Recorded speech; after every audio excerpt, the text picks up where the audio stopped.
5, 4, 3, 2, 1, 0. All engine running. Liftoff. We have a liftoff. Broadcasting worldwide from Paine Studios in Cornwall, this is the Wal of Paine show on Phluid FM. Yeah. Hello, good evening, and welcome, Mr. Policeman, to the Wal of Paine show here on Phluid Vision and Phluid FM. I'm Leo Bass Driver Paine alongside Neil Waters. How ya doing? I'm doing extremely well. That's the sound of the policeman. Call a policeman. What a banging tune right there. That is a banger. That's a great one to get started with, isn't it? That's a girl called Natalie Knorr. She's a new. I was going to say new kid on the block. I mean, not that new, but yeah, relatively new. Yeah. And opening, of course, Dandy Warhols. Heard that earlier today, Leo, and I just thought, what a great tune that is. And it's quite now spring's in the air, the sun's out. It's quite a barbecue banging tune. That, I was just actually saying to the good lady driver earlier. Oops, a bit closer. Good lady driver about how it is definitely coming into barbecue season, isn't it? Now I'm going to have to be getting my special chicken, and actually Spud should be down again soon. Yeah. He's coming back from London because he's been up there over the Christmas period seeing the folks, and he should be back down. What we're going to try and do is some smoking, where we got a chiminea and a barrel barbecue. A chimmer where? Chimmer there. A chiminea. Chiminea.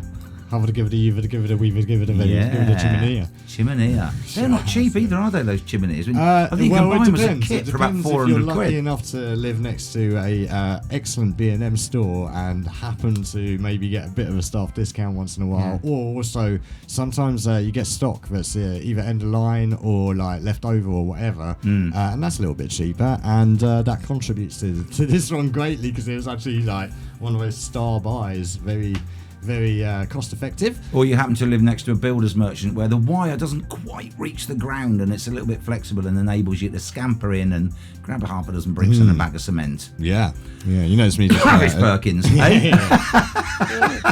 Me just adjusting the volume a little bit. Like I've been moving the mic around again. We have, yeah. Punk sock. I still haven't got any. I promised Joe Chown when he was on, didn't I, that we called it the punk sock, that it'd end up with a couple of chains and earrings and safety pins, and I haven't started that yet. Well, because the safety pins ended up on the bag for the streaming PC that I was using. I've got this like case with wheels, and unfortunately the zippers, every single zipper is now broken on it. So yeah, that's where the safety pins ended up. It's now punk streaming bag. Punk streaming bag, but I need to do my punk sock. That sounds like some sort of odd Clint Eastwood insult. Punk streaming bag. I know what you're thinking. Did he fix one zip or five? Yeah. That'd be it, wouldn't it? Yeah. What a great film that is, Clint Eastwood. Yeah. Now, we've got, of course we have, I've got a Easterish Tipple. Excellent. Couldn't find anything. Excellent. I see what you did there. And Andrea has provided us with the egg quiz. Exceptional. Egg. Good grief. Am I going to have to put up with this? Hang on. Yeah. Excellent. And I've been racing around. I was late into the studio tonight because I was racing around trying to find single cream eggs, because apparently if you open them up and they're white chocolate. I like double cream eggs personally. But if you open up the cream egg and it's made of white chocolate, you win £10,000. Oh, wicked. Yeah. So I went into Morrison's first because I thought, well, I'm going in there to grab the particular tipple that I wanted, and they've got like only the 5 packs. So I said to the girl on the aisle, have you got single egg? This isn't a joke, by the way. If you're waiting for have you got single eggs? And she went, no, they've all sold out. And I said, because we wanted to do on air. Unwrap one, see if we could win £10,000. And she goes, yeah, I think that's why they've all sold out. You could win £10,000. So I went down to Addington BP Garage, and they haven't gotten there. Just had a quick look, and they haven't gotten there. So then I went into Addington stores, and I asked, and she went, no, they've all sold out because you can win £10,000. And I'm like, what an amazing marketing ploy by Cadbury's that is. So for anybody out there, if you listen to any of our radio broadcasts as Pint with Prout, Big Lads, or anything, or you watch any of our YouTube content or whatever at any given time, you could win £10,000. Yeah. And see if our listenership goes up as Yeah, much let's as see if that works Cadbury's. for us. And indeed, if you do want to catch up on this show or any of our other shows, because we've got so much fantastic content up there, we've been absolutely smashing Having it. a sip of my Like coffee. 120-ish videos we're up to now, including Vision Live with a fantastic Ashley Harding, Vision Live with the fantastic Joe Chown, live from JJ's, both of those, they're up there. You can get over there, you can either watch or listen and engage via our chat rooms at fm.fluidrecords.co.uk or vision.fluidrecords.co.uk. You can engage just like Stevie Prout, shout to Prouty, And Dawn Lee's and in. Dawn Lee, who are both in. Shouts to you guys. Fantastic show from Steve last night. Had a few teething problems with, well, I say teething problems, this mixer's been there a while, but the mixer was giving them some issues. Manned it straight through. Actually, to be honest, it didn't sound that bad on our end. He's a true pro. Yeah, absolutely. The man's a true pro. He said the pros don't have to deal with this. And I was like, yeah, but the pros have slobs to do it for them, which is actually the correct vernacular for the day. Is it? Yeah, I was watching a really awesome video about, like, now, you know, I've mentioned this about YouTube sensations, how, like, you Like look us. Well, this is the difference. This is the thing about organic growth or paid for growth, right? Yeah. And sponsorship and companies like Maker Studios that are actually owned by Disney, who then pay streamers to look like they're in their basement doing it when actually, like, I mean, you know how this, like, rudimentarily now, you know how this works, right? You don't see us with a camera that's like shooting 4K. No. Well, I've with seen like a full lighting rig above us and stuff like that. You know. I saw a drama once on the TV, and I wondered what it was, and now I know. And the guy, he'd got about like 60 phones taped to a wall, and they were all linked by little wires, and he was botting something, Yes, obviously, exactly, to boost sales. But so anyway, there we go. I was going to say we've got Willow Trio, The Willow Trio. the Willow Trio Indeed, coming yeah. on Zoom as well. Now we have a lot of BBC introducing acts on this show, but they are BBC introducing classical artists, aren't they? Because Absolutely, they're all harpists. Yes, indeed. I've just been looking up on YouTube on Google at some of their solo careers as well, Yes, which is quite interesting. yeah, absolutely. But let's have another couple of little tunes. Yeah. I wanted to play this last week actually, but I'm not sure that you're not a fan of Eminem, are you? He's not the greatest rapper that ever lived. He is. Look, this is the thing. See, look, this is what I mean about, like, the. Shall I not play him? The false dichotomy aspect, right? Where it's like, I'm just stating he ain't the greatest rapper of all time. That doesn't mean I hate him or, like, you know, oh my god, you hate. But every single person I mention that says, oh, you don't like Eminem. Oh no, Curtis Blow invented hip hop. Do you want, Leo, Knock Me Down off of Mother's Milk, the Red Hot Chili Peppers, or do you want Cinderella Man by Eminem?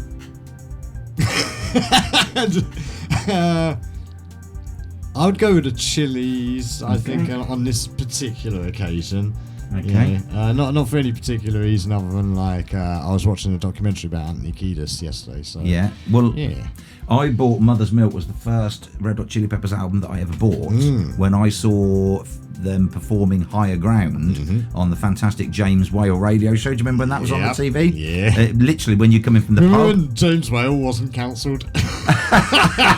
But you'd come in from the pub and the James Whale show would be on, and there was this amazing band at the time that I'd never seen before. Flea, the bass player, hanging from a noose by his ankles upside down and still playing live bass on Stevie Wonder's cover High Ground. I went straight out and bought the album Mother's Milk, and I was playing it. I revisited it the other day from, as you and I would both agree, back when the Chili Peppers were good. Yeah. And I have to say, this album is full of great tracks, but I think including ones that were sampled by Crazy Town, Butterfly. Yes, You're My Butterfly. that's right. We played that, didn't we? Come on, my baby. Yes. But I remember this being my favourite track off of this album, Knock Me Down, so I'm going to play this then. Well, knock me down. That is just such an absolute banger of a tune. Yeah, indeed, when the Chili's were good. Oh, that Flea's bass line, we're just, those little pops. I remember back in the day, right, like in Guitar Magazine that I used to get, they had adverts. You know how you get those crappy adverts for things? Although I did see the advert for my Supersonic, my exceedingly rare Supersonic over there. Yeah. In there, as advertised by Fluff. if you remember that surf rock band. Exactly. No, I don't. Exactly. Am I giving you a blank look? I don't remember them. Like, no one remembers Fluff. I do. But opposite it, they had play slap bass like Flea. Get that like sick feathered triplet bass effect with a fake thumb that you slap on next to the other one. And you're supposed to like, what? But he was those little pull-offs in the chorus, and we're just saying when Chad Smith was a phenomenal. I mean, he is a great drummer, but back in the early days of the Chili's, and just saying he's got those eights going, and then he slows the hats down to that. But the beat doesn't slow down. He just slows the hats up, and it really cuts through. Oh, it's incredible drumming. Again, great engineering. Incredible drumming. Really yeah, good engineering. Andrea's just sent in this, right. We're just talking about the eggs. I was trying to get hold of an egg. Roman Kemp, like Roman Kemp, it's funny, isn't it? Has accidentally eaten a rare Cadbury's cream egg, which is potentially worth up to £10,000. Well, that fits the story perfectly, doesn't it? Oh, yeah, no one's won it now because Ronan ate it. On Sunday, the Capital FM radio host tweeted a picture of the chocolate treat alongside the caption, "What is this?" Could you imagine, though, if you just ate it and thought, oh, it's a white one. And then after you'd eaten it, somebody said, oh, if you get a white one, they're worth £10,000. Hold on a second. It's not white chocolate on the outside. Yes. It's like a white chocolate egg. Right. I think. Okay, right, because I was thinking there's been plenty of times over the years where I have had a chocolate or a cream egg and eaten it, and the fondant has just been pure white. No. This is made of white chocolate, which also reminds me of Jack D talking about Kinder eggs. You know, you get a Kinder egg, and it's an egg with a toy inside. And Jack D pointed out that they said there was 3 surprises to a Kinder egg, which is their motto. Yeah. So he said, okay, so it's dark chocolate on the outside. That's the first surprise. It's white chocolate on the inside. Potentially, that's the second surprise.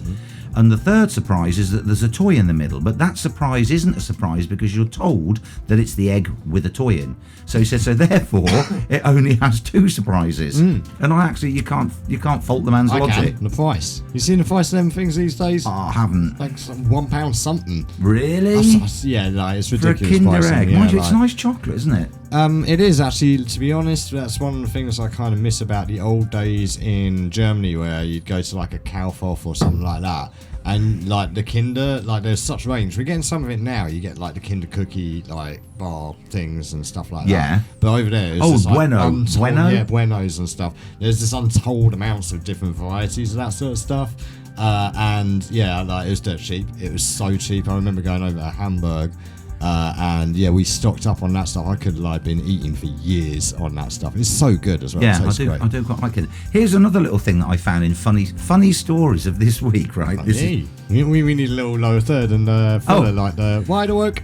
But I'm just thinking of like Easter, not dissimilar. I can't believe it's already Easter. Well, time is flying rather quickly, isn't it? But very similar almost to Christmas. It's a family holiday, isn't it? And it's a family get together. And what do families do when they get together and the board games come out, don't they?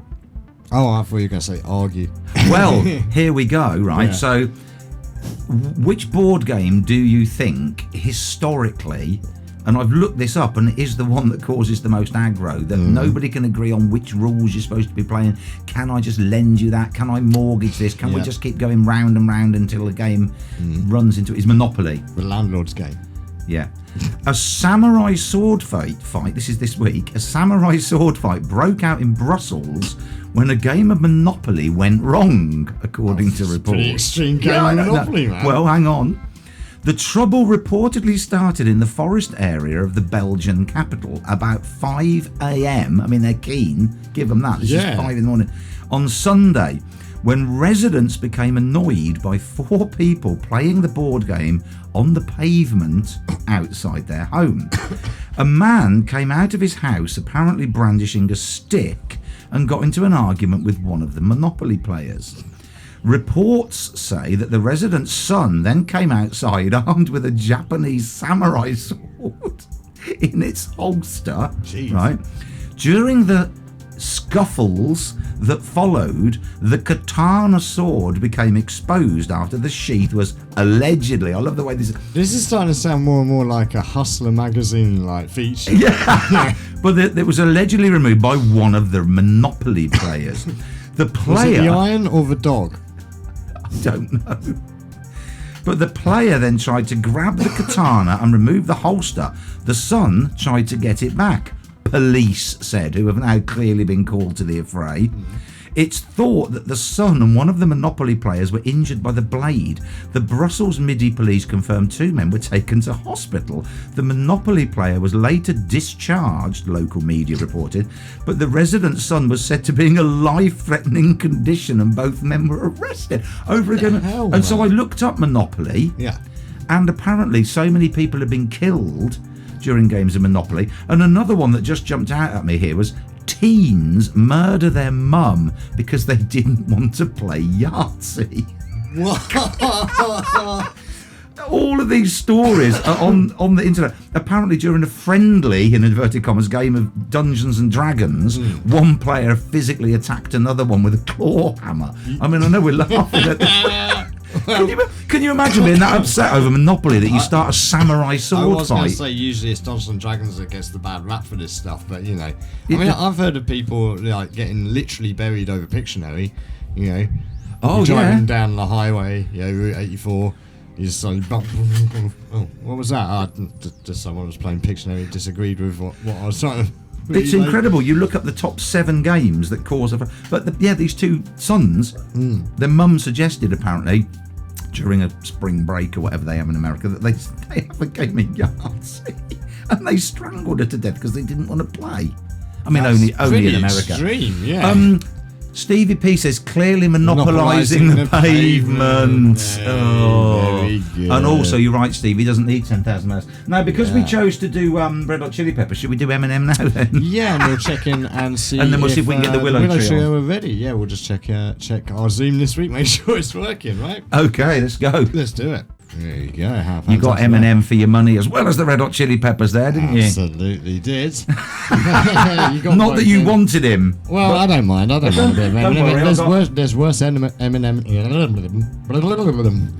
worse Eminem you could play. I've got a bit of Busta Rhymes queued up for you later anyway. You're balancing it out. That's all good. Yeah? As long as you clarify who the best rapper is by playing some Busta Rhymes. Well, I think we need a phone in. Yeah. Oh, hang on a minute.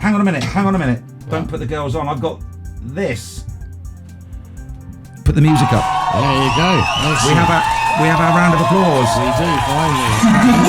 Which means we are introducing our guest, the Willow Trio, or Duo as the case may be. It is the Willow, the Willow duet tonight.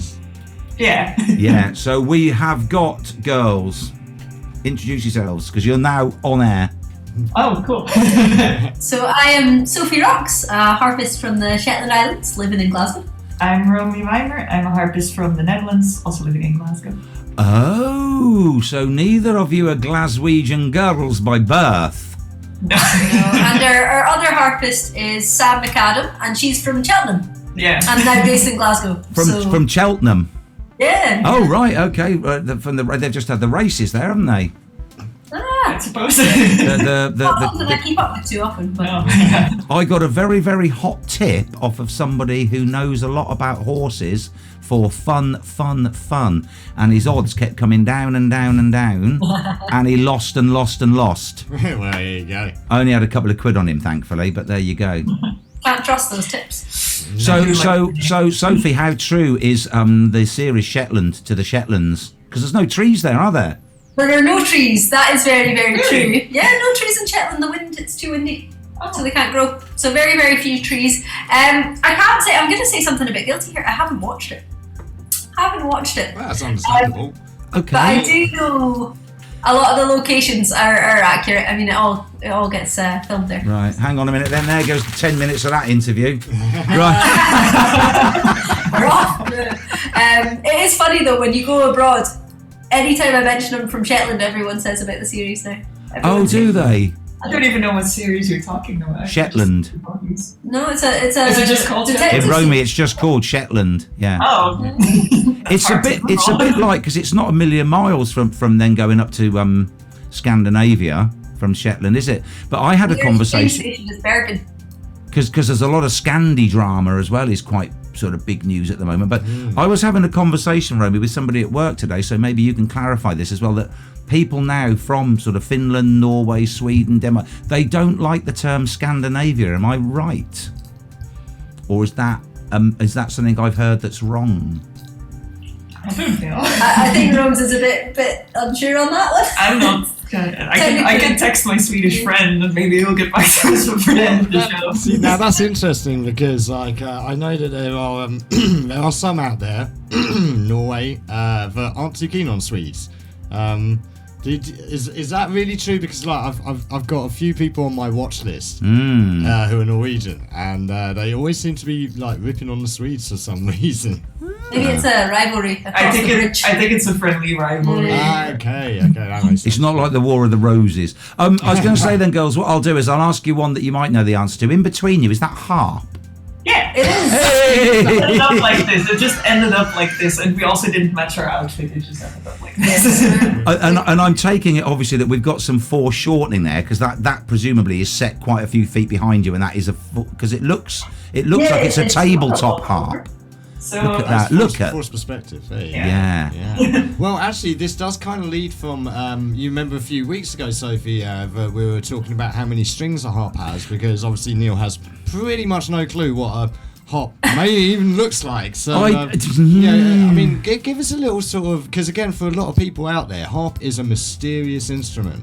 Not a lot of people play them. Well, we did. Yeah, we can angle. So we have two different harps in the room actually. Okay. by coincidence. So this is a Clarsach, which is a folk harp, Celtic harp, and it has 34 strings. And each string has a lever which changes the key. The pitch, basically. Not the Yeah. key, yeah. So it goes from a C natural, for example, to a C sharp.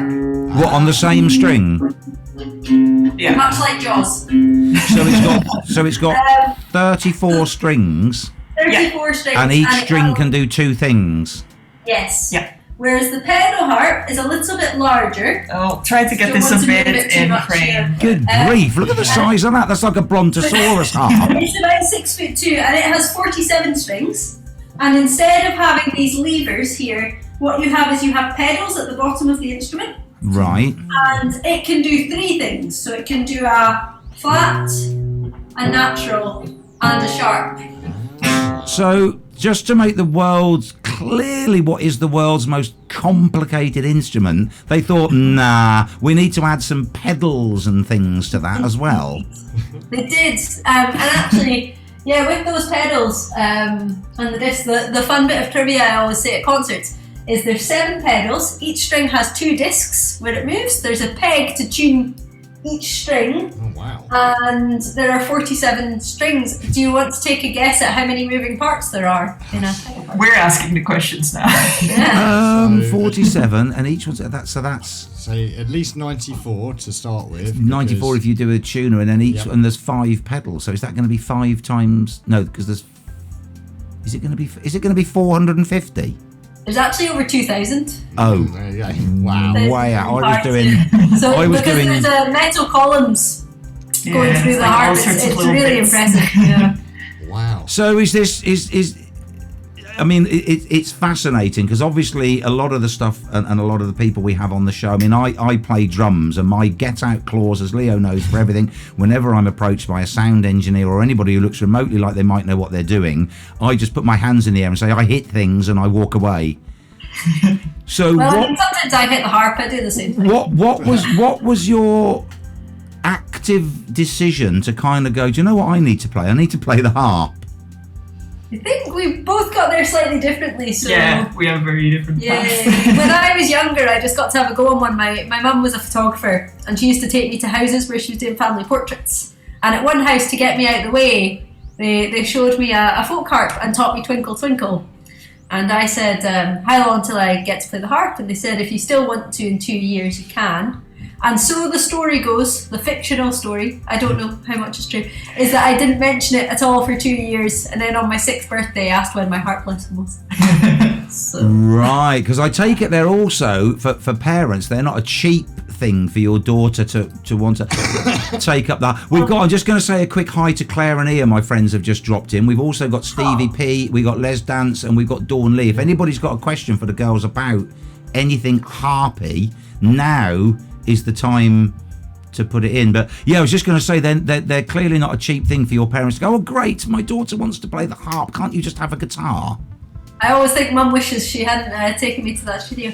But we're very lucky in Scotland. We have a thing called the Clarsach Society where you can rent Clarsachs out at very reasonable prices. Okay. And so I got to rent one for a long, long time before it got round to being time to maybe purchase one. And I think that's really fortunate because you're right, you know, it's not something you want to give someone and for them to go after 6 months, I'm done. So we rented a harp for about 4 years, I think, before. I mean, I literally never knew that I wanted to know so much about harps, but now I've got the opportunity to ask. It is, because I'm just thinking, are they all like, so clearly you've got like a big harp. What did you call the big harp there, Sophie? That's a pedal harp. A pedal harp. Yeah. And so you play the pedal harp. Is that kind of like having like a bottom end, a bass, and then the smaller harp comes over to play like a lead? Is that? So when we're in the trio, we actually we all play these ones. Mm-hmm. So okay. It's very much a Clarsach trio, and it fits in with kind of more traditional elements. So Romy can talk a little bit more about the Clarsach playing because I primarily do play pedal harp of my own. Mm-hmm. But I would say with the pedal harp, it's the strings have what's the word I'm going for when I'm thinking of gauge? Like heavier tension. Mm-hmm. So you can't necessarily play things that are as intricate or as light on the pedal harp, or at least it's a lot harder. So on the Clarsach, you get the ability to add in more ornamentation and play lighter and faster things, I would say. It's like folk music, basically. Dance music. It's like the difference between playing a 8-string bass, which has super thick gauge strings. You're never really, on those bottom strings, you're never going to get the same sort of quickness and clarity as you would off of a guitar with very thin strings. And then you get like a classical guitar with the nylon strings rather than the metal, don't you, as well? Yeah, so you get different effects from each one. I'm guessing that's similar thing, Yeah, I think like bass to guitar is actually a really good comparison that people And are they made out of separate pieces of wood, or is that all carved out of one piece of wood? I think it's different bits. I like to watch like the in progress shots that all the harp makers put up and see what they're doing, because I think you can actually, well, you can't see because it's too far away. Yeah, I think. Let's see. We can this see. Bit is separate from this. Okay. Direction. That bit. Yes. Right. I mean, it's fascinating, like it's a isn't mysterious instrument. I mean, one thing I was going to ask as well is, what is your opinion of? Have you used? And I mean, do you like hip-strung harps? I've seen quite a few of these electric harps, hip-strung harps, synthetic material harps that you can like actually just wear around your shoulder and play. What do you think of those? Do you want to go over? Sure. Material-wise, you can actually, we have another harp right here that is made of a synthetic material, but it's the same size as this one. Mm-hmm. It just sounds a bit different, but it does make them lighter. Mm-hmm. In terms of like electric harps and stuff, I think a lot of people are doing really cool stuff with them, but I also think the technology isn't quite at the point where I would like to play one. Anytime I've tried one, I've been like, it's almost there. So that's like a harp, like an electric guitar that would have inbuilt pickups and stuff in it. So if you're playing what we would then term effectively like an acoustic harp, how do you mic that up then? Do you have to put several mics around it, or just an overhead for when you're playing live? We've got pickups in them, so they're just I think like 4 or 5 stick-on pickups on the inside, and they all go into the same output. Sounds really good, actually. It does work, yeah. Well, I'd say again that's where like the material is actually pretty important.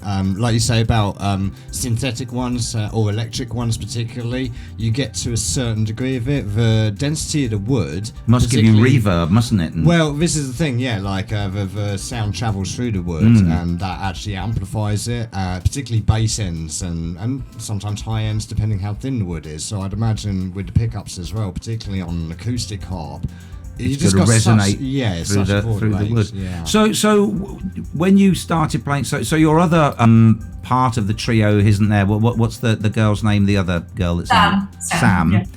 So, how did you then, the three of you, kind of obviously you all come together with harp, and I'm presuming here that obviously coming from Shetland, then coming from the Netherlands, and Sam's coming from Cheltenham. You didn't know one another until you all landed in Glasgow, and then it's kind of like the advert in the local paper, harpist seeking other harpists to join trio, or how did that sort of come about? We saw each other across an intersection, just like we were all in a different corner, and we made eye contact like if you no. Sam and I went to uni together. We both studied Clarsach Lieverhart. Okay. So we knew each other from there. And we'd already started playing harp trio with another friend who lived a bit further away. So she said, find someone closer. And we went on Instagram and found Sophie. Which is wild, because I don't necessarily think Instagram is my favourite place, but it does wonders. We went for cake. We went for cake. Oh, we went. Yeah.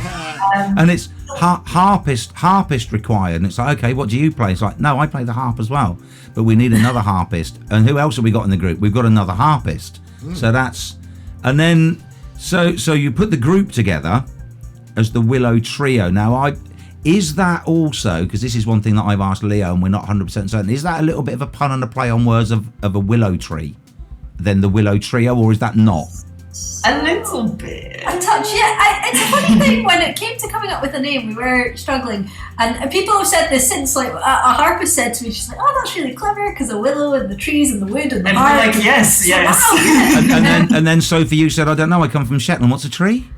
So yeah, but no. So for me, one of the things that when we were looking for a name is I kind of love that I really love Glasgow, big fan, huge fan, yeah. And I really love being here. It's a funny thing because obviously I said I came from Shetland, but I've always felt more connected to Glasgow than anywhere else. But for me, it was kind of looking at the heritage around Glasgow itself, and a big thing is the Charles Rennie Mackintosh architecture. Oh yeah. And so he had the Willow tea rooms and was used a lot of Willow-esque things. And I just really loved the font. And you'll notice on all it's very 30s Art Deco, isn't it? The whole, I love that tea room. So that was kind of my thought, was working out a way in which we could use that font and why it would make sense. Unfortunately for me, that's so much higher class than like my idea of the 80s fantasy film Willow. Starring Warren Davies. That didn't work at all. But we were just talking off air, weren't we? Because our youngest daughter Claire's just, I was saying, gone up to see Sticky Fingers, the Australian band in Glasgow, spent about 5 days at there and just came back absolutely full of how fantastic it was, the architecture, the bars, how because you hear a lot of things down here, or the Scots don't like the English in Glasgow. She said everybody was so friendly, yep. And it was an absolutely fantastic experience. Did she get to the Jessie? She couldn't. Your mate Wally, no. I'm going to ask you girls to pick one of your tunes that we can play while we just go off air for a few minutes and have another natter, because I presume you're all over everything on Spotify, same as Instagram. Sophie's looking like a rabbit in headlights. Yes, we are on all these things. We are. We want to do the push to bell? I think the push is great. Yeah. You can talk about this much better than I can. I have a slight guilty tendency of a lot of our titles are in Gaelic and my pronunciation is questionable. Well, it can't be as bad as us, because we played. Now, look, let me butcher this one for you. What's the one you just said you wanted to choose? The push to bill. Push to bill. Hey, I almost got there. So, Pert a Buel, as I would call that. How do you say that again? Romy, say that again. You said portable. Portable, because I'm thinking of carrying the heart round. It sounds a little bit like it. So, pushed a bill. Pushed a bill, and what does that actually mean? It means like tunes from the mouth music. Oh, okay.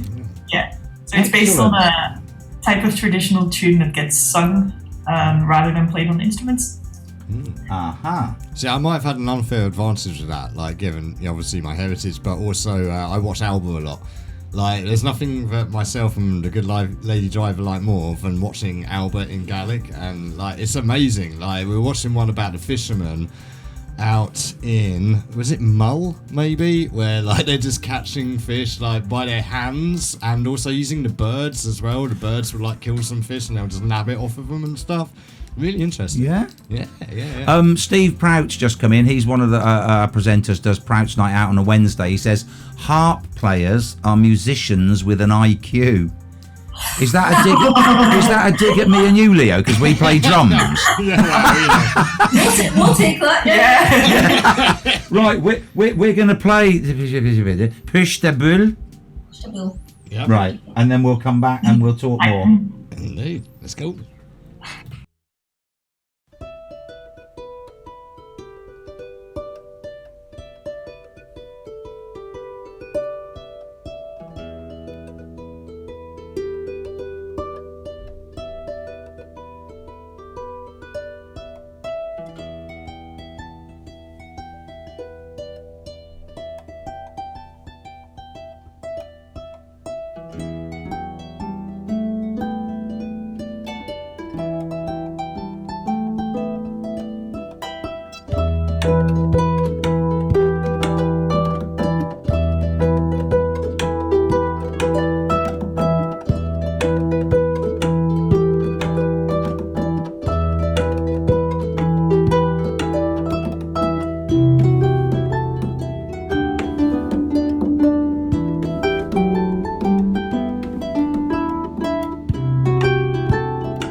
And we're back.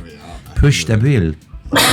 Yes, there you go. So music from the mouth. Rome is moving the harp in too. Yeah. We are back live with the Willow duet.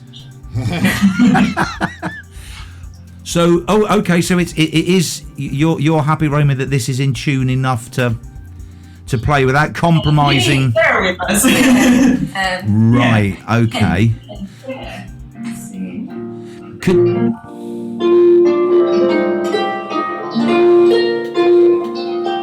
Ooh, spicy.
Absolutely beautiful, fantastic. Thank you so much. That's amazing. That's just crazy watching you do that as well. Just the span of the your hands, of your hands and everything. Do you, when you get played live as every other band, do you ever get anybody shouting Wonderwall? Not yet. And you have to play that on a harp. When you're solo, yes. Do you get like cheeky people at weddings? Yeah. Thinking you're making the coolest request, and you're like, yeah, I can play that. Yeah, this happens a lot at weddings when you're taking the pedal harp out at weddings. People will often try and make what they think are things you'd never be able to play. Mm-hmm. Yeah. And then, it's but then you don't play it, right? Do you know what? Looking honestly at the complexity of that instrument, hearing you say there's 2,000 working parts, it's got 7 pedals, it's got a ridiculous amount of strings. I don't even think that I would suggest that somebody who has got the mental ability and capacity to learn and play that wouldn't be able to play a song. It's like, I bet you can't play this. It's like, have you seen this instrument? Yeah, exactly. It's taken me years. Thousands of hours, yeah. I mean, one thing I wanted to ask as well with fingers, right? So ballet dancers treat their feet.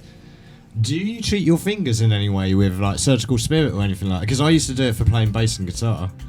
Yeah, so at college when we used to practice, 4 or 5 hours a day kind of thing, you would often use surgical spirit just to make sure, and you would also file the skin on your fingers down with a nail file, so that before concerts they would be really soft, so the sound would be really smooth, because they do toughen up over time.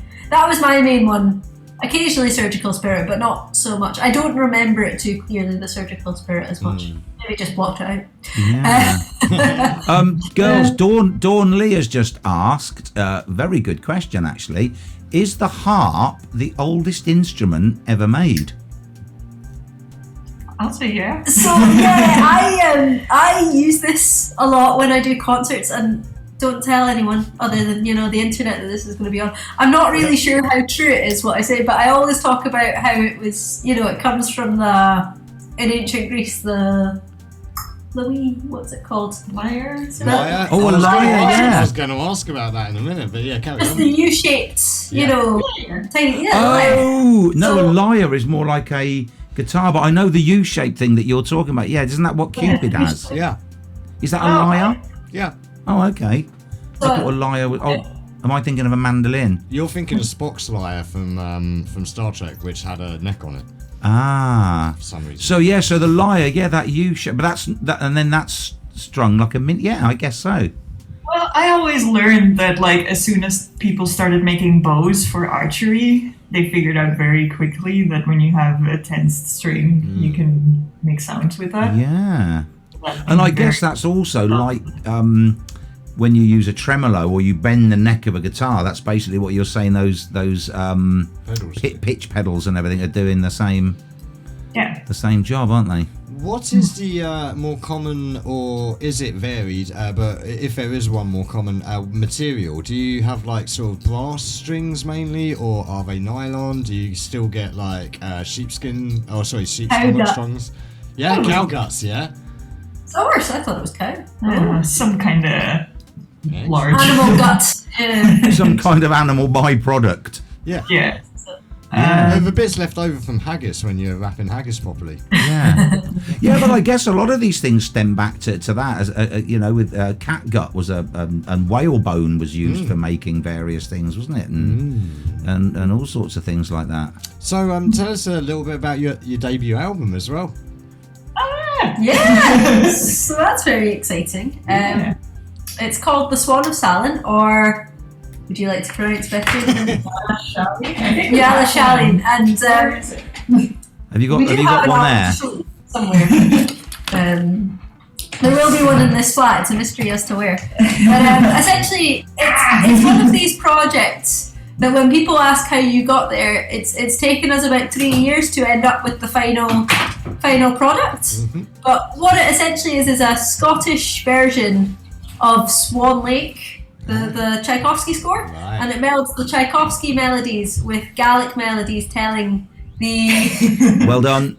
telling the Scottish tale, which is called the Swan of Salen. Every country has their own kind of animal transformation story, and that's Scotland's. And what the album actually is it's a soundtrack to a filmed ballet, and we got a new ballet choreographed. And what we do is we play with 3 live Clarsachs with a filmed ballet behind it.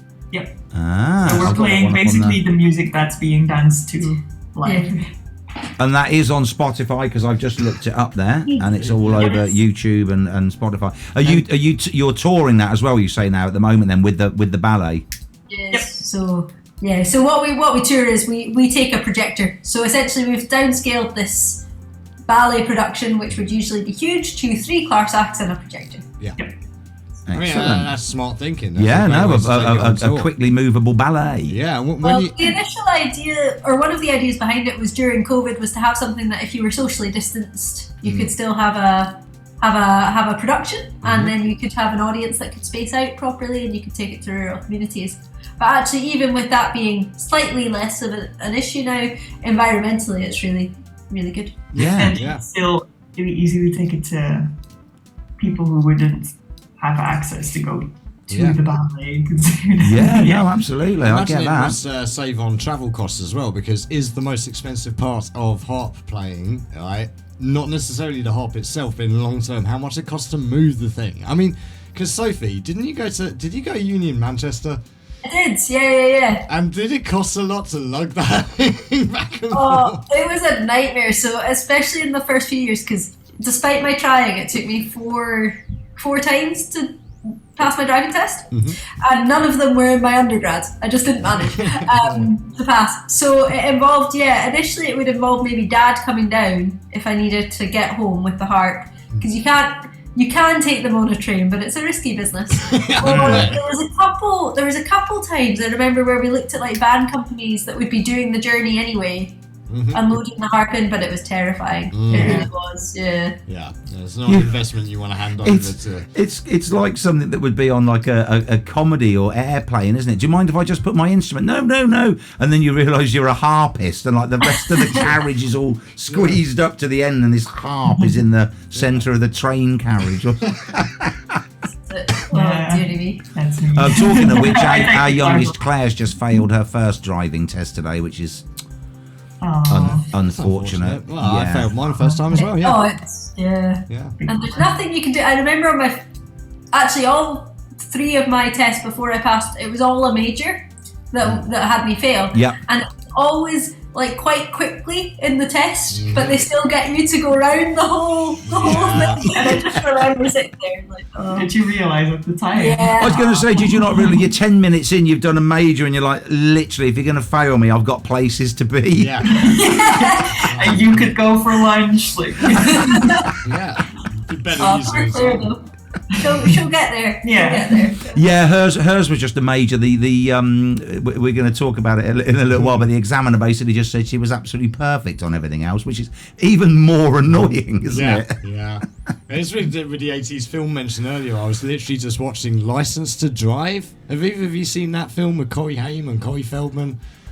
Fantastic 80s movie. Watch it, you'll love it. It's great. Like 2 really cute boys in it as well. They were good, Corey. Yeah, they were awesome. Feldman. I mean, I was saying to the good lady driving, damn, I wish I was Corey Feldman. Like that guy, he's got some rugged good looks right there. But yeah, that film is so funny, especially for like taking driving tests. Get Claire to watch it as well. It's like really fantastic, especially the way that everything that he gets wrong on his driving test later in the film, he actually goes through those instances in real life. It's a good one. So after the 4th time you passed your driving test, then Sophie, you can take your own harp and hammer it. What would you say to anybody that's thinking then of taking up the harp? Are these places where you can rent them quite sort of available to people, or is that kind of a Scottish thing?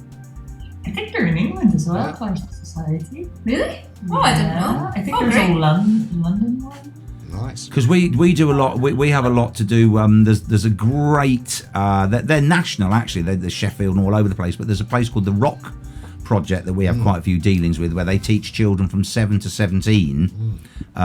Drums, bass, guitar, lead and rhythm guitar, and things like that, which is kind of the whole rock bass thing. But I was just wondering if there's like a national program, because you, as a trio, you're BBC introducing classical stars as well, aren't you? Stars. We have been featured. The word star feels strong, but we'll take it. Yeah, absolutely. We'll think so. Yeah. Absolutely. Yeah. Well, I was just wondering whether there's like a classical kind of version of that where people can get hold, because all these instruments like violins and cellos, none of them are cheap, are they? These classical instruments. Yeah. To be honest, it's one of these things where it feels like there should be a system, and I'm sure there are small scale systems, but it's really difficult. Obviously, I mean, not to get too in the doldrums, but with funding being cut, that gets harder and harder, I think. And I think it's something where if you're able to reach them, you're quite lucky. I don't think it's universal enough, and I think the harp is an instrument that, as much as we are all privileged to play it, you are of a certain privilege to be able to have that opportunity. Because we read, you've managed to achieve some funding, haven't you, for your trio? Yeah. So well, I mean, one of the problems as well is digital technology. You know, like I even remember when I was doing my music GCSEs, like there's a lot of people in there that it was purely about like making hip hop tunes with samplers and digital technology, and the more that evolves, the more people kind of get guided into, especially in the education, it's cheaper to just get a bunch of computers and give people some synthesizers, you know, from Argos, literally, and off they go, you know, like for a school. But then things will die. Things will die out, won't they? And it's such a beauty. I mean, listening to Romy play that just like ad hoc there live, we put her on the spot a bit, but it's such a beautiful sounding instrument. But having said that, though, because obviously Leo is a producer and does a lot of drum and bass and hip hop stuff. Have you ever thought about letting him have any of your tunes and kind of Go for it. Yeah, we'd love that. dancing them up and hip hop or It's funny D&B you say harp, that, drum and bass harp. I mean, there's a thing. Well, I mean, I was listening to one the other week that I was like, I phoned you. You remember I phoned you and I said this would be an absolutely banging for club hit, light hit.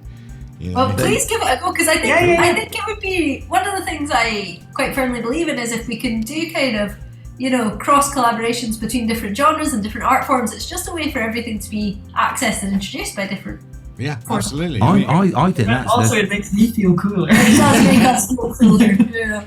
Yeah. Well, I'm just thinking I can hear it because I've never heard that. I mean, you say you'd be a bit cooler. I don't think you could get much cooler than playing that. I mean, that is insane, isn't it? That is the coolest that's instrumentation to the next level. I'm just looking at it makes me tired. I mean,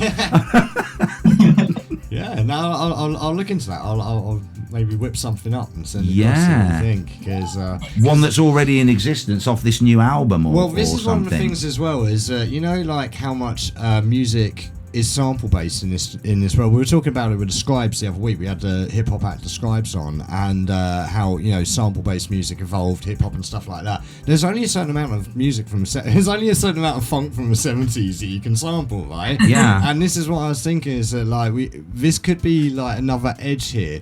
Is that, for example, people would just spend so much money on publishing rights for a sample of a harp.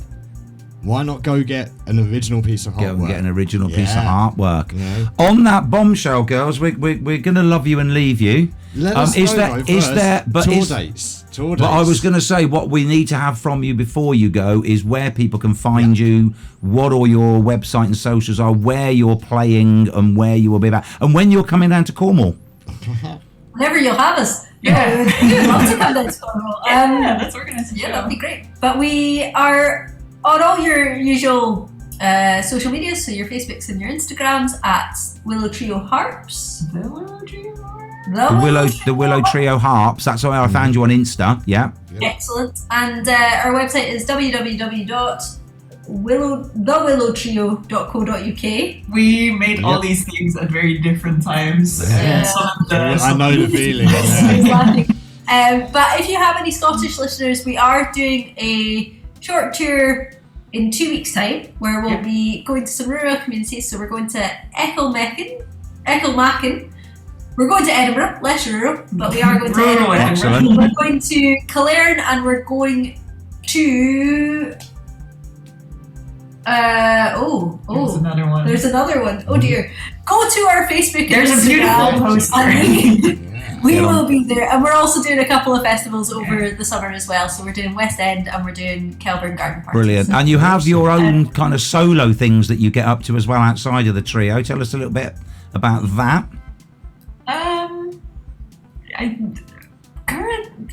Currently I'm not doing that much solo, but theoretically I am a solo harpist as well. Yes, so Romy is playing at the Fringe this year, though. Oh yeah. Oh, okay. So you're harpist for hire.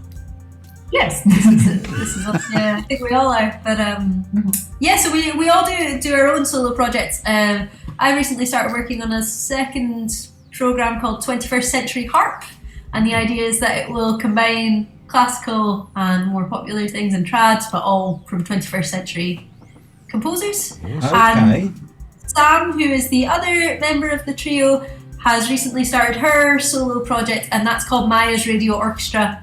And Sam is a multi-instrumentalist, and she layers all of those sounds up, so it's got a big sound to it. And she's got an EP coming out next month. Oh, cool. So Excellent. we're all busy. Yeah, it's good fun. Yeah. Excellent. Well, I have to say, and I hope none of the other guests we've had on are listening, but this has been the most fascinating thing that I've actually really The harps, enjoyed. it's not us. Learning about harps. It's amazing. It is fantastic. Like I say, mysterious instrument. Everyone knows it, can identify with it, but very few know any details about it. It's Yeah, a well, I do magical now. Instrument. Look, we're educating people.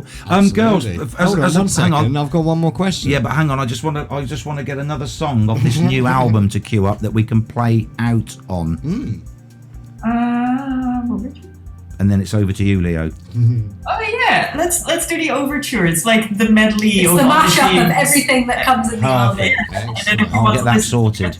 Okay, and on all streaming Oh, platforms. shall we say? So tomorrow, you may know it's Bandcamp Friday. Oh, we yes. also have a Bandcamp, and that means that if you would like to buy and support our lovely album, you can do it there, and none of the fees will go to Bandcamp. They would go directly to us, and we would. fantastic. Brilliant. love that. Get on there, go on to Bandcamp tomorrow. And my question was, are either of those wonderful jumpers you have on from Pitlochry?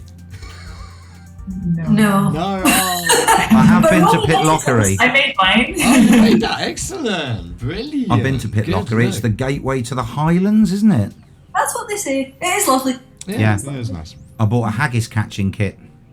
Yeah, well, this is the thing I've been telling me. I did, genuinely. Yeah, have you seen them yet? I think you might have been. Yeah, have you seen one? No, you haven't seen the haggis, the little wee haggis, right? And it's got two legs shorter than the other, so it can run alongside the hill more That's it. easily. That's it. You not seen these? They're all over Aberfeldy. Yet to be spotted by us. No, get up Moness. I saw one in Moness. The I haggis catching kit just consists of a tourist trap thing, obviously just a tube, and it's a stick in it with some instructions, and it says what you do, because what Leo's just said is true. You throw the stick for the haggis, but you throw it anti-clockwise, and his legs are the wrong way around, and he rolls down to the bottom of the hill. There you go. Yeah. On that bombshell, we are going to play Overture. Thank you so much, girls, for joining us. It's been absolutely a pleasure and fantastic. Yeah. And, Thank you for having us. It's been a lot of fun for us too. yeah, no, it's fantastic. Thank you And so much. We'll maybe look get you into- back on once Absolutely. Leo's done a drum and bass Yeah, we're mashup. looking to do this. And also, Yeah. we do have some events coming up as well, so we could look into what we could do, whether you can make it the 853 miles, or we could maybe do something streaming wise. If We that sounds could, Yeah, couldn't we? good, Right. I've Yeah. been to Cornwall and I would really love to go. So Oh, well, I mean, if you can make the journey, brilliant. Yeah. Yeah. we're happy Brilliant. with it, Yeah. Just make sure your dad's ready with the van. Right. Thank you, girls. Good night. Yes, We'll see you thank later. you. Bye. And we'll have from. Let's just pause this, otherwise I'll have hit the Bowie button. Yeah, the Bowie button again. And we'll have Overture by the Willow Trio.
That's Overture from the new album. And Dawn Lee, do you play at weddings? We just asked the girls off air there. Yep. They do. Yep. And what's it called, Leo? Heartrocks.com. Heartrocks.com if you want to look up their wedding stuff. Yeah, absolutely. They were great. What a fascinating instrument. Absolutely. As again, like I was saying, it's a mysterious instrument. It's a magical instrument. Everyone knows the sound of it. Everyone loves it. Everyone thinks, look, everyone's got that idyllic view of like the long-haired maiden playing. Mary O'Hara, as I say, was the only harpist I ever heard of growing up, and it's they kind of make harps cool. Absolutely. And I think they are cool, man. But I think with the bass driver Willow Trio drum and bass harp mashup. But yes, Dawn. So it's the old Dawn Lee. Look, it is the oldest instrument according to the harpists, well, and they do play at weddings. And Steve said, and they did take Steve that they're musicians with an IQ. You have to. Like again, there's a lot of strings to be aware of. Like I say, from the perspective of a guitarist, you know, like that's mind-boggling, really, because it's like playing like what. 4 guitars at once. Well, I was going to say, with the perspective of a drummer, I mean, you're only holding 2 sticks and that's it. And there's no working parts. Yeah, but then you can't. I haven't got any working parts at the moment because my arm's still shite. You kind of have to be in time because otherwise it just sounds shocking. So, oh God, yeah. You know. And because you could see when Romy was playing it and she pauses, you can almost hear in her mind going 2, 3, 4, and then starting again with the counting. But they've all got to count. Like you say, there is no drummer there keeping a time, so they've all got to count at the same speed in their head. This again is like what Ashley Harding was doing with his delay pedal. Is like that he has to do it with himself, sort of thing. But when you have a commune of several people, or quorum, there you go, that's a good word. Quorum of several people. You've made that up. Like, well, I mean, again, it's this naturalistic. No, quorum's real. Check it out. Look it up. It's a seabird, isn't it? Or is that cormorant? It's a C word, yeah. No, not corma. That's a K word. Oh, corma. But yeah, like no, there's like an intrinsic sort of psychic sort of thing. Like, trust me, like I played in a lot of woodwind orchestras and large bands and stuff like that. And you don't need the conductor. I've always maintained this. You don't necessarily need the conductor when you've got a group of people that are so in tune with each other. Yeah, the conductor can literally be hit by lightning. Doesn't make a difference. And look at Andre Rieu. At what point does Andre Rieu actually ever conduct anything? He just dances around, plays his violin, everyone's cool. I was going to say I can barely keep in time with myself. Never mind keeping in time with anybody else. But Andrea's done us a nice Eastery quiz. Yeah. We're going to have an Eastery quiz. And then after the Eastery quiz, we'll have an Eastery tipple. Yeah. Is it the eggs quiz? It is an eggs should have gone to art school quiz. apparently. So we'll have some questions. We'll have a tune. I'll tell you what, we'll do your Busta Rhymes fella. Yeah. As we've had Eminem, and you're going to prove that Busta Rhymes is a better hip-hop artist than Eminem. We'll put him on after we've had the eggs. Right, you got your pen? I'm going to turn your mic off. You got your pen? I have a pen. You got your clipboard? I have a clipboard. You got your paper? I have my blankety blank checkbook and pen. Have you got paper? Yes, I do. Yes, I do. Yes, I do. We're all singing, all dancing. Yeah, also knocked our fantastic chuckstick off. What? That's the last one we've got. I've got a couple.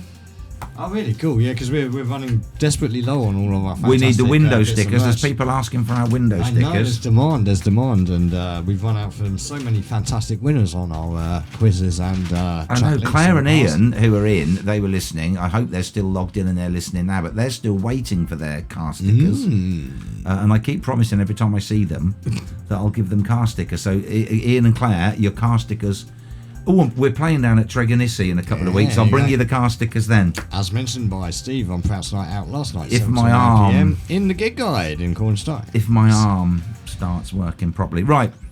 It's going to get to that point where you're going to have tied, you strapped your stick to your arm, you're just going to be flailing it, That's pretty much how I play now. That's how you play most of the time. That's what I mean. Question number 1. Yes. How many Easter eggs are sold in the UK every year? This got to Is be it A, 80 million, B, 70 million, or C, 95 million? Oh, well, there's 65. Do you know what? They do promotions early, so they hope you'll eat them, which you do, and then you go back and buy more. So there's 65 million people in the country, so I'm going to go 95 million. Yeah, sounds quite like Yeah. Number 2. Which country started the tradition of the Easter Bunny? Was it Denmark, Germany, or France? Do you know, I'm pretty sure I've read that somewhere before, and I probably got it wrong now, but what's that noise I can hear in the background? What's that? It's our foldback. Ah, right. Well, I'm still getting used to actually having foldback. We haven't had it for...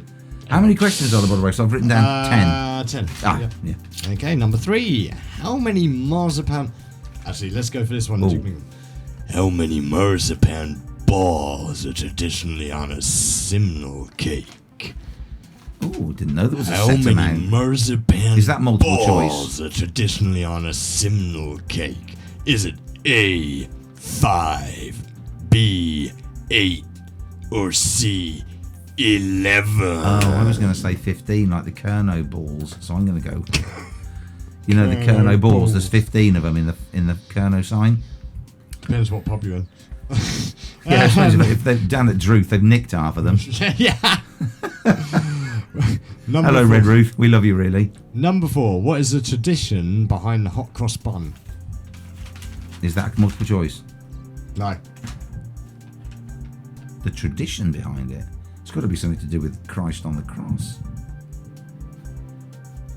Is it? I don't know. It's hot cross. Okay, that's what I'm going for anyway.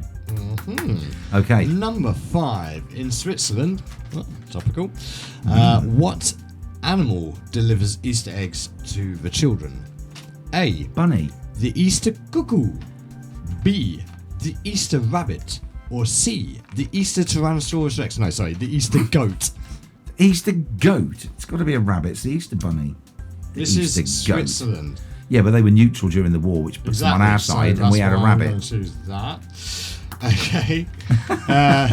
The Extra points Easter for Tyrannosaurus Rex. I like the idea of that. Yeah. Imagine one in a bonnet. Yeah, it'd be great. It's like tiny little houses. Like, Could be that eggs, but he wouldn't be able to reach his basket. He'd have a basket over one little hand and just go. Yeah, quite like the idea of that. Do you have a Tyrannosaurus Rex? Yes, we have a Tyrannosaurus Rex. And he'd come down with the big Easter bonnet. Love it. Yeah, fantastic. Okay, we digress, surprisingly. Number 6. What is the official flower of Easter? A. The narcissus, daffodil. B. White lilies. Or C. White roses.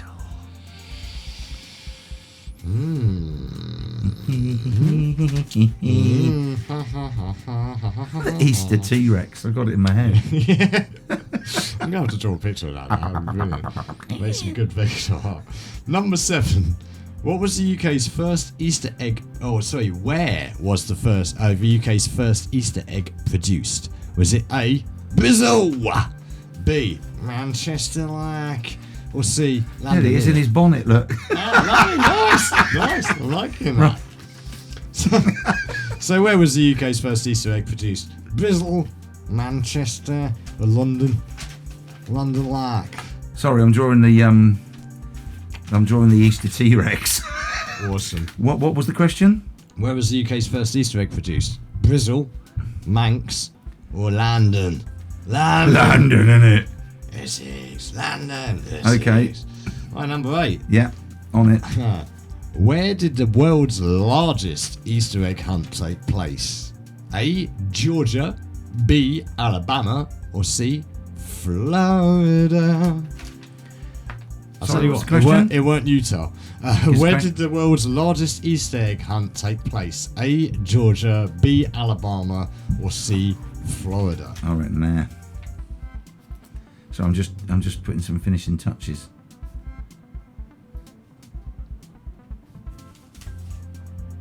Okay, number 9. What meat is traditionally consumed on Easter Sunday? I'll tell you what, it ain't Scott's hot meat, I'll tell you that. But maybe you should give it a try. Oh, Scott's hot Easter eggs. Honestly, like... Actually, it looks quite Mexican, though. You know what, Prouty, last night, he wore out, like, that sample of me talking about my devastated rectum. My God, that was funny. That sausage roll wore out my devastated rectum. Right, so the traditional meat, is this multiple choice? No. I was going to say, I don't think we need it, do we? No. For once. It's probably steak, and we've got it wrong. Yeah, well, I mean, yeah, depends where you are. France, could be horse. Number 10, Loss. Number 10, what dance traditionally takes place at Easter? Oh. What dance? Oh, is that when they dance around the Maypole? Oh, no, that's May. Oh, is that not multiple choice? No. Oh. That one, because didn't Wogan used to do it? Oh. Do you think? Right, thank you, Andrea. I think I've done relatively well in that. I've probably done terribly, to be fair. Okay, and it also says Happy Easter at the end there. Okay, so you have time to cogitate. Would you like Busta Rhymes? Give me some more. What you got racked up for us this time? Because I you got give me some more. Because you said that this is controversial because you said that Busta Rhymes is a better rapper than Eminem, and I disagree. But you said give me some more for Busta Rhymes. So we had Cinderella Man earlier, and now we're going to have a bit of Busta Rhymes while we think about these questions. Yeah, absolutely. And while cogitating, just listen, imbibe, enjoy, ingest, Busta with the sickest, fastest, most awesomest lyrical flows that make Eminem look like banging right there. That was man. good. Yep. I'll give it that. Yep. There's just some fly words right there. Flipmo squat. I mean, seriously, the speed. Sorry, I jumped back in there. I was the speed and the impact. I was bluting and. The complicated phonemes at an accelerated rate that come out of that. I mean, he was busting rhymes. It's a bit N-wordy, isn't it? He was busting rhymes right there at a 98.9% accuracy. That qualifies at least as sick, if not illin. There you go. Beastie Boys. Not a rap god though. The speed of rap god, right?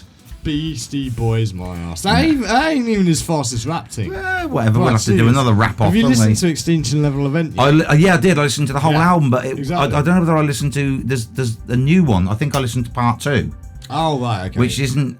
I was thinking, what is this all about? It was okay, some of it, but I think maybe I got halfway through it and thought, hang on a minute, this is Extinction Event Level 2 with the bloke with the plague mask on. Okay, yeah, no. So I need to listen to the original one. Yeah.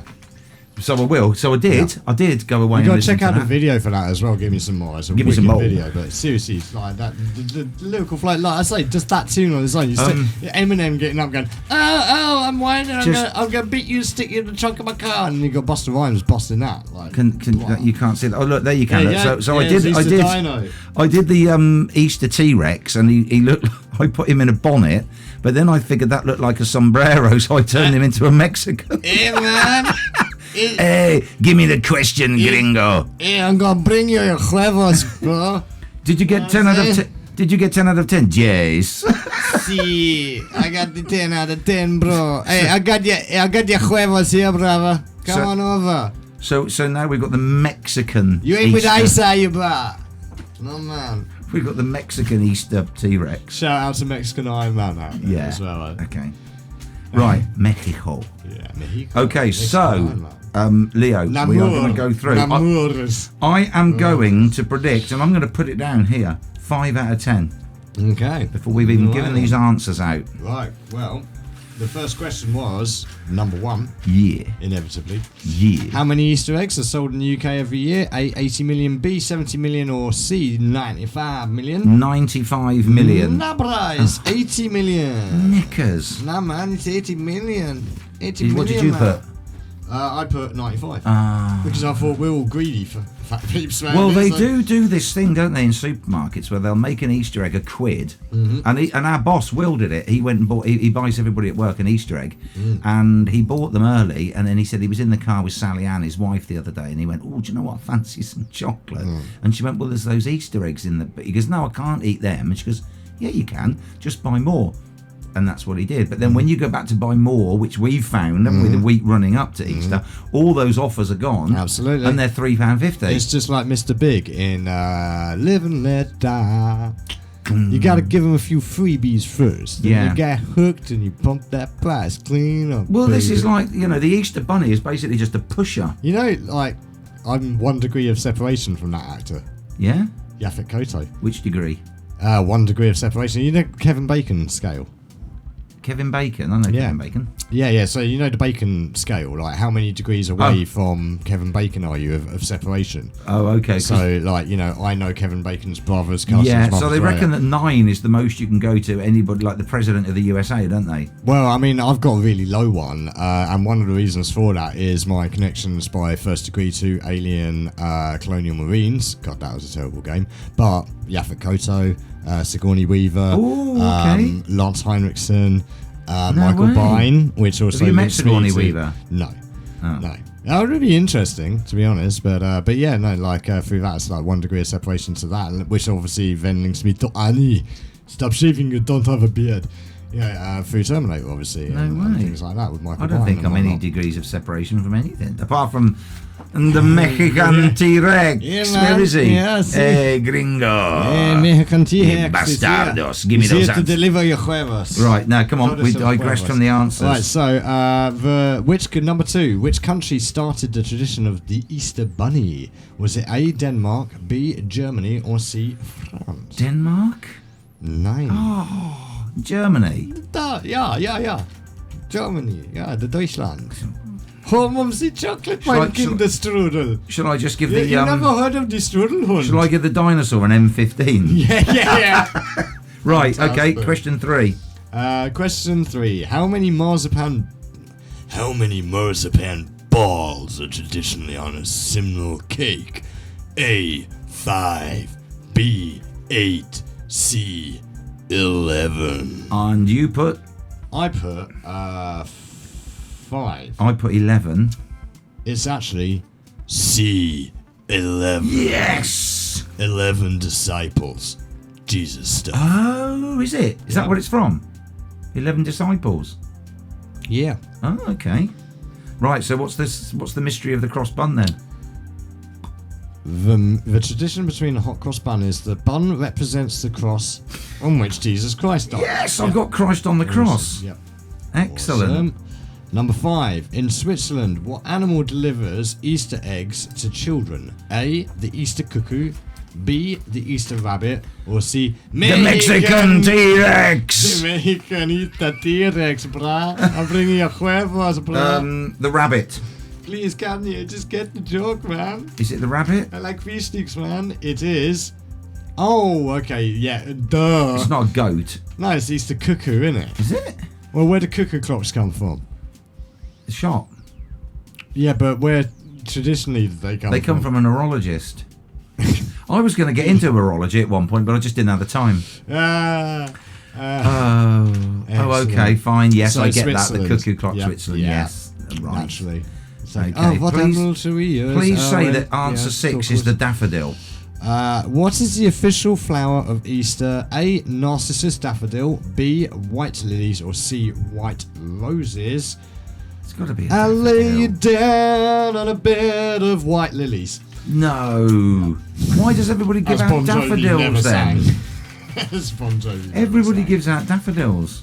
Yeah, that's weird, isn't it? Maybe a lot of people used to die around that time. Right, yeah.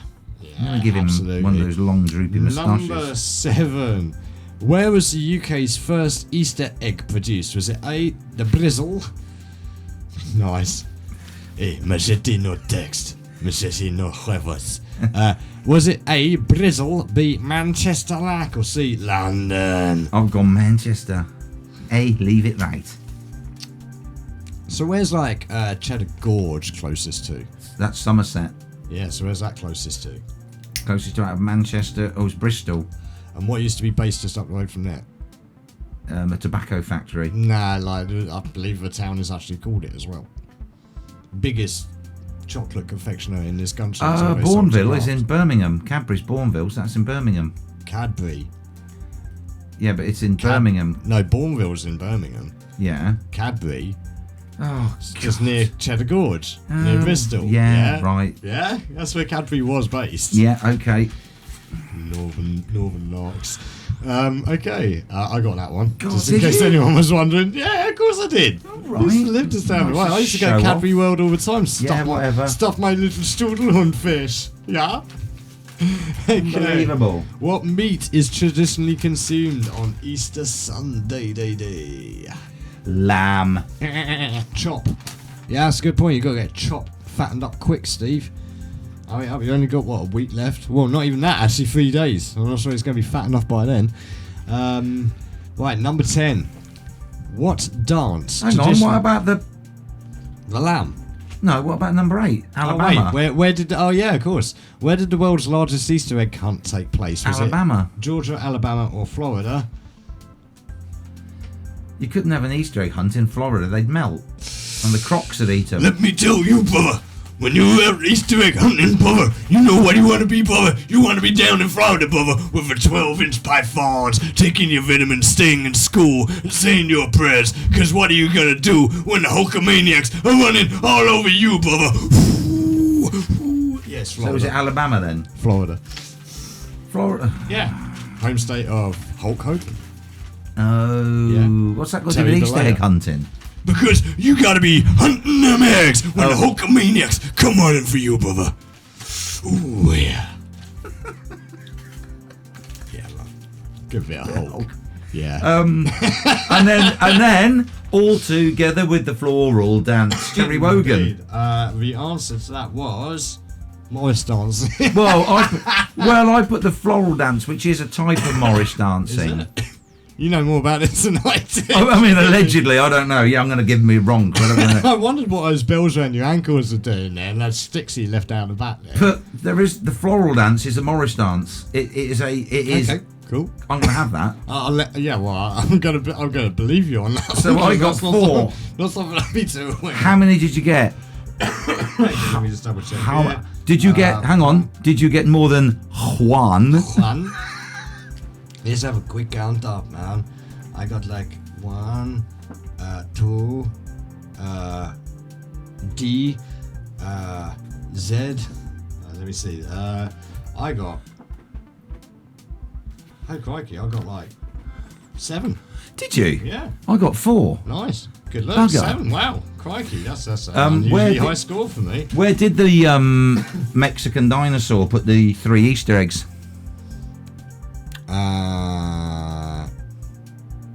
Aki. On those trays. Yeah. I love that tune. I went to see Script. Yeah, blimey, I'm going to say now it's 18 months ago down at Eden Project. Their drummer is phenomenal. I love the Script. I love their drummer. And I went to see them live at Eden Project. And I've had that tune in the playlist for about 3 weeks. So I just thought we'll bang that in before Tipple. We have got quite a lot of backlog of tunes that just like well, carry over and over. We're playing less and less music and talking more and more shite. So maybe we need to, when we haven't got a guest on next week, we'll play more music. Yeah, I guess so. I mean, like, it makes it easier for me to edit and upload. Yeah, I know. But that's a great tune, and also isn't provides it? fantastic content for everyone out there, which again I would like just highlight if you missed any of this show so far, or you want to catch up at any point on demand. We've got all of the radio shows, audio only, and all of the video shows up on fm.fluidrecords.co.uk and vision.fluidrecords.co.uk, and you can catch up with them anytime, any device, anywhere. Smart TVs, phones, tablets, PCs, Macs. Probably It's a bit like Martini, isn't it? That was any time anywhere. Somewhere there's a Xerox that you could run it on. My brother-in-law is running Doom on his keyboard, like LCD screen at the moment, so you know. I followed a van today down the A30 and it said I told you to stop doing that, man. Like, police will get you eventually. had a number and it said phone/fax. I thought it was apart from a solicitor, it was a fax anymore. Well, actually, you say that, but that new movie that came out recently with Batista in it, where they're all Batista. Yeah, like it's a rich guy that invites everyone to an island for a party, and like it's a murder mystery. Apparently, the guy only ever uses a fax machine. Like, he's a multi-billionaire, private island and all that, but he only ever does communication by fax machine. And the beauty of this is, as well, is the way that he gets rumbled is the faxes are left behind and someone finds them. I'm like, number one, wouldn't you shred the damn things if you're trying? The reason you use a fax machine is because it's not tracked in his mind like everything else is, which is complete nonsense if you know anything about the Iraq-Iran Xerox backdoor thing. I don't. Well, yeah. It's the story. Look it up, folks. It's pretty interesting. But yeah, like, why would you use that and then just keep all of them like in a big filing cabinet, like all filed in order? Because otherwise the film wouldn't work. Exactly, just now, to serve the purpose of the story. Do you know, does anybody out there know why solicitors still use facsimiles as they are? No, not the fax, it is a facsimile. Do you know why solicitors still use faxes? And nobody else really uses faxes, do they? I'll let that sink in, and because if anybody emails in... Solicitors, anyone that may have used one at any point, whether they're transacting a house or whatever, they need to keep every damn penny, so faxes is pretty cheap. Nope, that's not the correct answer. But I'll tell you what is the correct answer to this lovely Easter weekend. Wait, it's because they can be submitted as legal documents? Yes, exactly. In court, and because you can't submit an email because it can be tampered with, whereas a fax, once it's written and sent to the judge, nobody can interfere with it. Unless you look into the Xerox backdoor thing with Iraq and Iran. Well, unless they look into that, completely, but clearly they don't. Now, I couldn't find anything rabbity. I think you've done a pretty dang good job of that. Yeah, like, I mean, the thing is, if we were in the area, I would have suggested Bath, innit? Because they're the Bath Ales, Gem. Right? Yeah. But we have Hopping Hare. I was going to buy the Bath Gem Ale, but the Badger Brewery over in Dorset is a belter. Yeah, and being, spring and Easter, badgers, hares, Watership Down. Exactly. Why didn't they not play Watership Down? Oh, well, we're wide awake, innit? Like, we couldn't play Watership Down. Can you imagine? Bright eyes. That would have to go. Burning that would have to go. But I mean, the end of that film would be so edited. It's not really, though, a like, sad film, is it? Because... Dude, that film is traumatic for a young kid to watch. Like the bit when the bad rabbit Scar and that rip up the other rabbit, bro. Like, yeah, but he had it coming, didn't he? Black of Heart. He was a bad lad. Yeah, have you read the book? Yeah. All right, okay. Like, this is the thing. It's like it's a good film. I think everyone should watch it. It's the great, Black Rabbit of Inlay. I do worry these days that just like it'd be more like, I don't know, the animal of farming wood than which is also what good, would actually. happen now is the guy, the bad chap with the scarred eye, and he sorts out Black. He'd literally just give him a stern talking to, but he wouldn't call him naughty because you're not allowed to. He'd have to say, Black of Heart. Let's just go away and think about what you've done. You're going to be excluded from the Warren for a week to think about what you've done. So you'll be home educated by your parents. when you've accepted the wrongs and woes of the Warren, come back to me and we'll discuss it. Are you sure you're not reading the Cornish Times, fantastic Cornish Times report on the drugs raids on the various places in Saltash and Liskeard? Oh no, go on. And such, where they found traces of cocaine in all of them. Nice. Yeah, and I haven't read that. no, well, this is the funny thing is I got to the end of it, I was just like, what the hell have we got to now, right? So apparently no one was arrested, despite possession. I mean, my favourite one was PD Sky entered the pub, at which point one bloke decided to scarper straight to the toilets and flush something down it. Which is like, that ain't bait at all, well done mate. It's like, you can imagine, like, they walk in, the dog looks like a dude just beelines out the back, yeah? And they go, yeah, we're not arresting anyone. We've given them a stern talking to, and we're going to do slow investigation on it. And it's like, what the hell happened, mate? Back in my day, right? Hang on there. The drugs have been taken to the station where they will be destroyed. Well, I mean, no, all of the drugs apparently were destroyed. Like, especially the one down the toilet. But, you know, back in my day, right, and this is where I feel, people are going to disagree with me, and I totally agree with them disagreeing with me. Yes, it's entirely their prerogative. But back in my day, right, if you're in like a pub, bar, something like that, man then was going to catch someone like that. I've seen this happen. The police turn up. Billy clubs, mate. Like, you go down the cells, you get a bit of a billy club on the back end there, yeah? You know, it's all, you know, resisting arrest and all that. That drug dealer fell down the stairs, sir. Well, they never do it again. No. You know what I mean? Do you know what? You get a stern talking to, slap on the wrist. Please don't do it again. Please, next week, right, when I'm not here watching you, please don't just think, you know, I'll just do exactly the same thing. It's funny you should say about billy clubs, stern talking to billy clubs. My mate, Greg.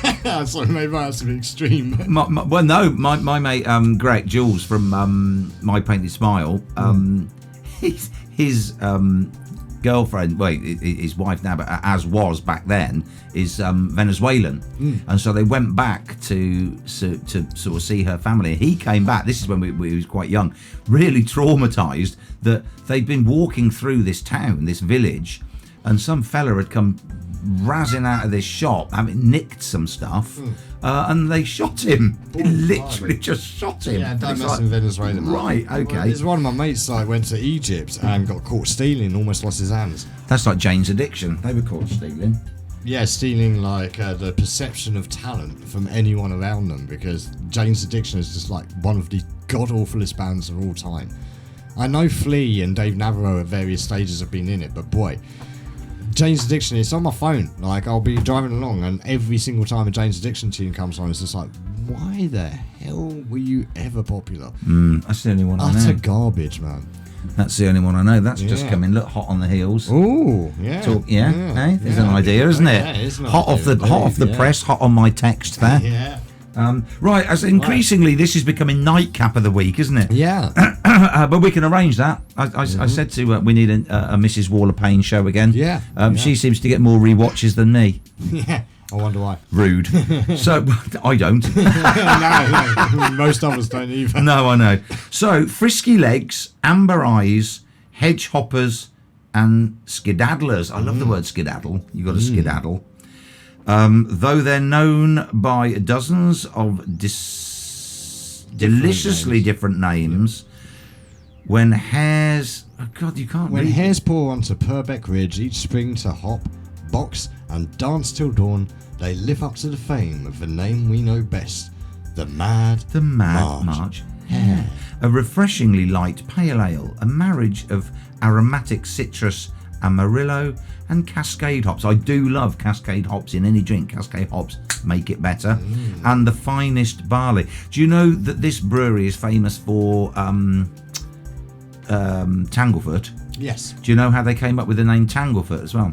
Because they were walking along, and it was a long, long road.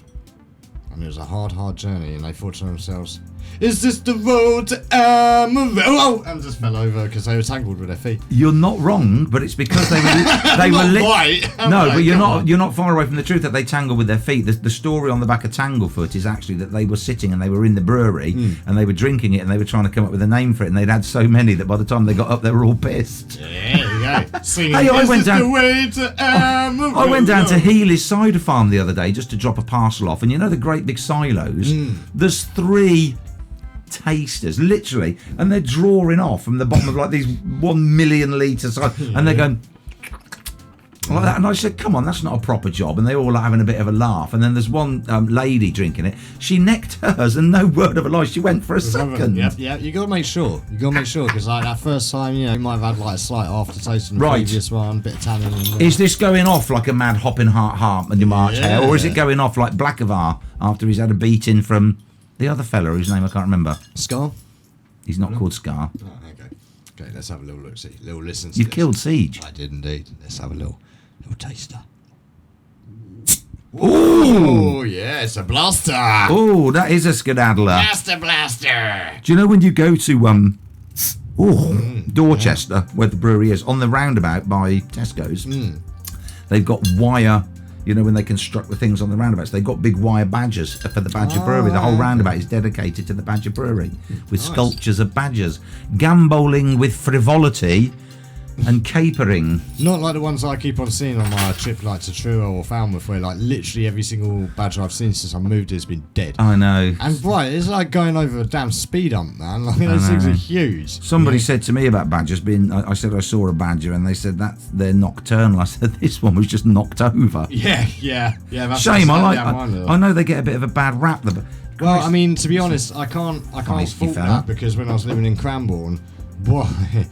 Do you see the holes something can like dig? Seriously, like it's like a horse digging a freaking hole for you. Guys. We have loads of them. They are and big the cats would fight. They're big old beasts, aren't they? Yeah.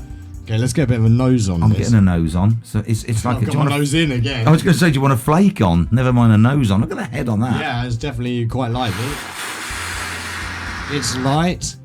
It has like a very floral. It is nice, the hopping hair. It's a nice brew. I have imbibed the hair before. Well, Hang on a minute. You got hair in yours? Very good. The head certainly tastes of something. Let's see if I can actually get down to the actual... I wonder if you poured... You had a pint of this in the pub and you just said, excuse me, barman, there's a hair in my glass. I'm trying to get that into... Right, I'm there. I've got the whole bottle in now. So this is a pale ale. Yeah. And it doesn't have anywhere near the bitterness of your schlocky standard IPA that everyone's brewing these days. It's quite effervescent as well, isn't it? It's not like a shipyard. It's definitely it's more like lager, a good flavoured lager. Again, like the Brooklyn. Exactly like the Brooklyn, because that's probably got Cascade in it as well. Yeah. But a lot of the Badger breweries... Slight copper on the back, and leading into the front with the touching nose of fragrant sort of floral overtones. It is meadowy. Yes, meadowy with with like a woody texture in the middle there. Maybe like a light pine, Washington pine. It is meadowy, picnicky, isn't it? It is. They do some nice brews, I have to say, Badger. The Tanglefoot, they do Twice Tangled. They do a Champion, which is the horse one. That's quite hoppy as well. One thing I was thinking of actually picking up today was McEwen's Champion Ale. You tried that in honour of Willow Trio. Of course, We should take a trip up there, and we should go up like to Glasgow and get some like 6p. Or I think they even do like 12p at the Mones bar, man. Seriously, that's a special sort of brew right there in a special part of part of Scotland. Almost Highlands, not quite, almost there. Yeah, I see you searching through there. I'm just having a quick look because I've got... This has gone to sleep, but I've just got something to say, and then and then I've got a track to play out on. Because we are almost 9 o'clock. We are pretty much on time tonight. Aren't we are. Really? Yeah. But what I was going to say is, and we touched on this with Sophie saying she took 4 driving tests, and our youngest daughter Claire took her driving test today. Well, actually, because you're talking about like the majors and the minors. Yeah. Like that film that I mentioned, License to Drive. Go watch it, people. It's brilliant. It's got Uncle Phil from Fresh Prince in it. Yeah. Avery, who's also Shredder. Yeah. Shredder from Turtles. Yeah, and he plays Corey Haim's final examiner. And he gets in the car and he's like, I like my coffee. And puts it on the dashboard. There's only one way this works. I don't care about clipboards, throws it out. If one spill of that falls on me, you fail. If it leaks, you fail. And he goes through this completely madcap, insane driving test. So you would think, like, it's all going to go wrong. Gets right to the very end. And he's done it perfectly. And then some idiot walks out right at the end and he has to emergency brake. He goes, whoa, whoa, whoa, whoa, bang. And he says, you're lucky. It's empty. Claire did everything exemplarily. Yeah. Apart from, she's driving up the dual carriageway on the inside lane. Helps if you're on the right side. Yeah, so she's on the inside lane of the dual carriageway. Yep. And there's a guy coming up the slip road to join the dual carriageway, which we all know is you have to give way to the traffic that's already on the dual carriageway. So if you're on the inside lane of the dual carriageway, you move over to the right-hand side of the dual carriageway, unless you can't, because you can't just pull into the fast lane because somebody's barreling up behind you. So Claire stayed on the inside lane thinking, this guy's obviously seeing I'm a learner, blah, blah, blah. So no, the bloke barrels up the slip road, cuts straight in front of Claire, causing Claire to slam on the brakes. And the lady who was examining her said, everything else was fine, I would have passed you, but I'm putting you down for a major there because it's dangerous driving, which I think, Leo, is fucking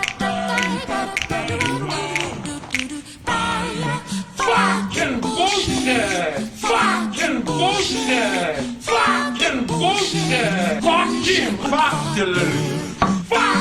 bullshit, fucking bullshit, fucking bullshit, son of a bitch, bullshit on Hogan. Yes. Exactly. Although, as Andrea did say, maybe Claire should have eased back, let the guy in, which in retrospect is fine. But I still think that's just again, just shitty driving from another road given user. The priority, is like for those who are already on the carriageway. That makes very little sense. But there you go. So I just thought I'll play that for say that for Claire and play that because we haven't had one of those fucking bullshits for a long time, have we? She won't be able to do the Corey Haim thing, which when he failed his, he faked it and just rolled the car out at night and drove away. Judging from the exhaust pipe on her car, there ain't no way she's doing that. No, and also she didn't. On on your test, you don't get the satisfaction as any other driver would have been, just like giving the wanker sign out the window and what was it? and shouting at the other driver. Nice to drive as well, where which I would have done. It's like this old lady doing a driving test, and she gets covered up, and the instructor's like, "Okay, wind down window, put out fist, extend middle finger." Very good. That's what the instructor should have told Claire. So I got our play out tune, Leo. So if you've got anything to say. Yeah, well, once again, if you want to catch up on this show or any of our previous shows, then do check them on fm.fluidrecords.co.uk or vision.fluidrecords.co.uk. Like I say, we've got over 120, I think it is, video shows now, and easily over 200 audio shows. And you can tune in live streams on both of those websites, or the on demand, anywhere, anytime, any device. And of course, you can find us on all the socials. And when you're there, please don't forget to feed the head of algorithm, like, share, follow and subscribe. You can find us on Facebook at /Phluid Records, Twitch at /Phluid Vision, Mixcloud at /Phluid FM, Instagram at Phluid Records, YouTube at Phluid Vision, and Twitter at FM Fluid. Okay, there you go, all done. So nighty night, Dawn, thanks for tuning. Nighty night, Steve P. Nighty night, Ian and Claire. Andrea reckons that Stevie P should come on the show. Yes, yeah, I think so. Well, I mean, particularly if he's still having the issues with the mixer. But, have Mrs. Wal and Stevie P, and we can have a foursome on the show. That'd be good fun, wouldn't it? That sounds interesting. Yeah. And so that came across quite the way you intended. No, a ménage à quatre. Playing out for Claire, a phenomenal band. Seen these guys live as well. The absolutely brilliant The Hives. Yeah. And for Claire, and she is already booked. I them every now and again. She is already booked in 2 weeks. She's managed to get rebooked in 2 weeks, Fantastic. So she's going to nail it. Second time before. Nail it next time. Night, everybody. This is Try It Again. Have a good one.